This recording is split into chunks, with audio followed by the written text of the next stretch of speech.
அன்பானவர்களுக்கு ராம்ஜியின் வணக்கம். இன்னைக்கு ராம்ஜி சிந்தனையில வேம்பினுடைய நலன்கள் பயன்களை பற்றி பார்க்க போறோம். சுமார் 4000 வருஷத்துக்கு முன்னாடி இருந்தே இதை நம்ம முன்னோர்கள் மூலிகையா பயன்படுத்தி வந்துட்டு இருக்காங்க. வேப்ப மரத்தினுடைய வேர்கள், பட்டை, தண்டு, இலை, பூ, காய், பழம் அனைத்துலையுமே மருத்துவ குணம் இருக்குதுங்க. இதுல என்ன ஒரு அதிசயம் அப்படின்னு பார்த்தீங்கன்னா, எல்லாமே கசக்குங்க. பழத்தை தவிர எல்லாமே கசக்குங்க. ஆனா பழம் மட்டும் இனிக்குங்க. வேம்பு இலையில பிரத்யோகமா வேப்ப இலை சோப்பு தயாரிக்கிறாங்க. இது சரும நோய்களுக்கு ரொம்ப நல்லதுங்க. தோல் நோய்களை கட்டுப்படுத்தும், தோல் நோய்களை பரவாம காத்து நிற்கும். குறிப்பா கல்லீரலை பலப்படுத்தும். கல்லீரலில் இருக்கும் அசுத்தங்களையும் குடலில் இருக்கும் அசுத்தங்களையும் நீக்க வல்லது இந்த இலையினுடைய கசப்புத்தன்மை. குறிப்பா சொன்னோம்னா சர்க்கரை நோயாளிகளுக்கு ரொம்ப ரொம்ப நல்லதுங்க. இது சர்க்கரையின் அளவை கட்டுக்குள்ள வச்சிருக்குங்க. கோடை காலத்துல அதிகமா பரவக்கூடிய வைரஸ் நோய்களை இது கட்டுப்படுத்துங்க. இதுக்காக தான் திருவிழா காலங்கள்ல, பண்டிகை காலங்கள்ல, சித்திரை வைகாசி மாதங்கள்ல இதை தோரணமா கட்டி வச்சிருப்பாங்க அல்லது வீட்டுல சொருகி வச்சிருப்பாங்க. இந்த இலையில புகை போட்டோம்னா கொசுக்கள் விரட்டப்படுங்க. உணவு பதார்த்தங்கள்ல அறுசுவை இருக்கணும்னு நம்ம சித்த வைத்தியங்கள் சொல்லுது. ஆனா இப்போ நம்ம உணவுல இல்லாத 2 சுவைங்க, கசப்பும் துவர்ப்பும். இந்த வேப்ப இலை கொழுந்துகளை அப்படியே கூட மென்னு சாப்பிடலாம். இதை நம்ம பெரும்பாலும் சாலையினுடைய 2 ஓரங்கள்லையும், நிலப்பகுதிகளினுடைய கட்டுக்கால் என்று சொல்லக்கூடிய பவுண்டரி ஏரியாலையும், காடுகள்லையும் அதிகமா நம்ம இதை பார்த்திருப்போம். இது அதிகமா இருக்கக்கூடிய இடத்துல நம்ம வாழ்ந்தோம்னா ஆஸ்மா போன்ற நோய்கள் கூட அண்டாது, சரும நோய்கள் வரவே வராது. வெப்பம் காலமான சித்திரை வைகாசியில எல்லா மரங்களும் இலையுதிர் காலங்கள் ஏற்படும்.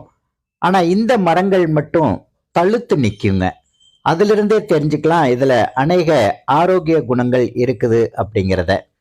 இந்த மரத்தினுடைய பூவிலிருந்து ரசம் வச்சும் சாப்பிடலாம். ரொம்ப சிறப்பானது. இந்த வேம்போட பயன்களை பத்தி நம்ம பார்க்கும்போது நிறைய மருத்துவ குணம் இருக்கு.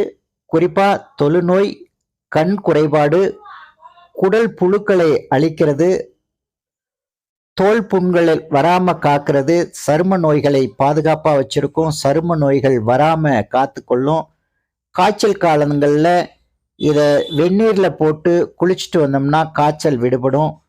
நீரிழிவு நோயாளிகளுக்கு கல்லீரல் பிரச்சனைகளை ஆரோக்கியமடைந்து சர்க்கரை நோயிலிருந்து விடுதலை கிடைக்கும். வேப்பம் குச்சியில நாம பல் விளக்கும் போது பல் சுத்தமாவதோட வாய் துர்நாற்றத்தை தடுக்கும், ஈர்கள் பலப்படும், பல்லில் உள்ள எனாமலை காப்பாத்தி வச்சிருக்கும்.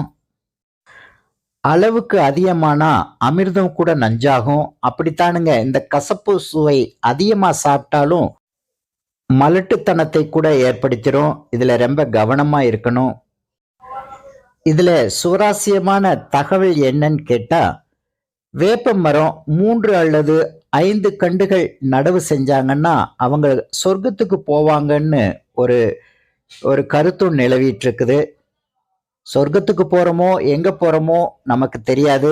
ஆனா அதிகபட்சமா நம்ம இந்த வேம்பு மரங்களை சாலையோரங்கள்லயோ, நம்ம வீட்டில் உள்ள மீதம் உள்ள காலி இடங்கள்லையோ, நிலங்கள்லையோ பயிர் செய்யும் போது ஆக்சிஜனேற்றம் நல்லா இருக்கும், இயற்கை பாதுகாக்கப்படும், வெப்பம் தனியும், வைரஸ் நோய்கள் அறவே அழிக்கப்படும். இந்த வேப்ப மரத்திற்கு சமஸ்கிருதத்துல அரிஸ்டான்னு பெயர் வச்சிருக்காங்க. இந்த பெயருக்கான அர்த்தம் அநேக நோய்களுக்கு இது நிவாரணம் கொடுக்கும், நோய்களுக்கு நிவாரணம் அளிப்பவர் அப்படின்னு இதுக்கு பொருள் உண்டுங்க. இந்த வேப்ப மரம் நமக்கு ஒரு தத்துவத்தை கூட சொல்லி கொடுக்குதுங்க. இதனுடைய காய் கசக்கும், ஆனா பழம் இனிக்குங்க. காயின்னு சொல்லக்கூடிய இந்த வாழ்க்கையில நம்ம கடந்து போற கசப்பான அனுபவங்களை தாண்டி போகும்போது அது வேப்ப மரத்தின் கனியை போல இனிப்பான பலனை நமக்கு கொடுக்கும் அப்படிங்கிற தத்துவம் இதிலிருந்து நாம தெரிஞ்சுக்கலாம். இது பல தொற்று நோய்களையும் புதுசு புதுசா வரக்கூடிய பெயர் வைக்கவே முடியாத வைரஸ் நோய்களையும் விரட்டும் தன்மை இந்த மரத்திற்கு இருக்குது.